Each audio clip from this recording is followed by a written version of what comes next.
All right. Quick review over the last video. What we're going to start out is talking about lines, line segments, rays, dot, line. Take your fist. Yeah, you can't see my hands. Take your fist. Arrow out one direction. It's a ray. Here's your point. Here's your line. It's a ray, right?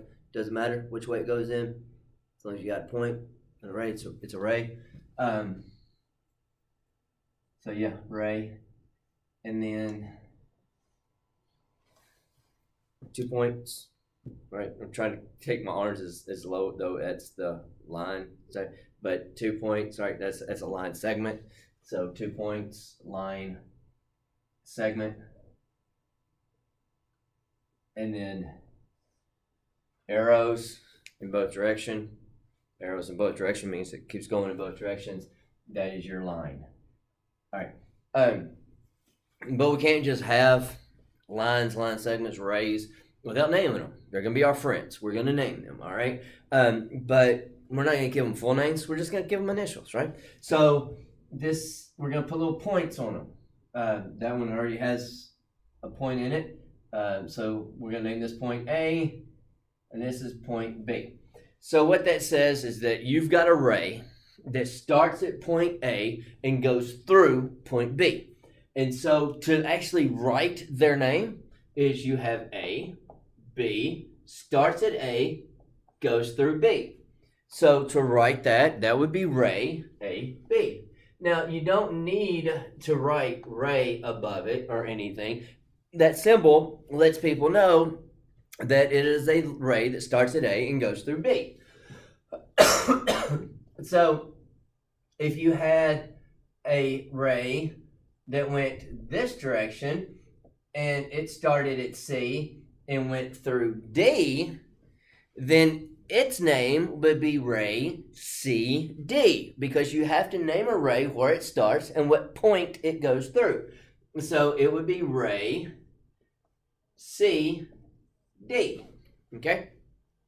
So ray AB, ray CD.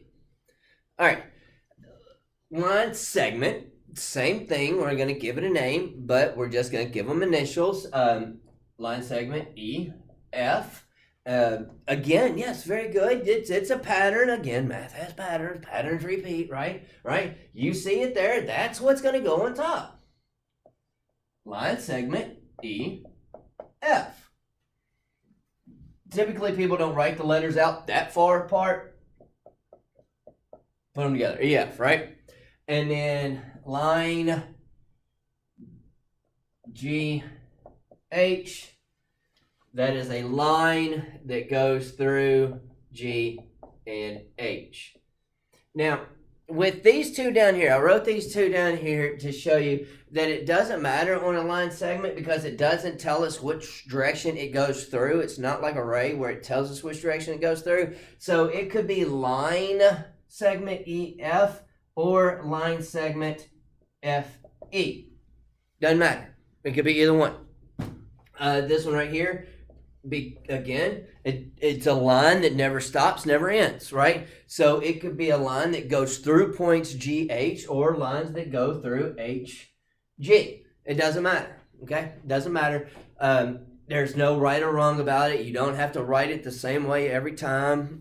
So don't be confused with it when we're naming lines and rays and all that stuff, so that you realize that this is a line that goes through G and H.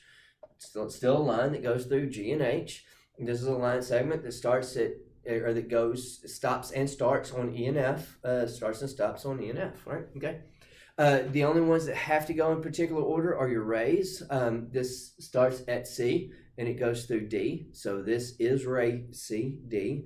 This one starts at A and goes through B. So this has to be ray A, B. Okay. Hopefully that's clear. And then we'll go into naming angles. All right. So when you're next video, too much.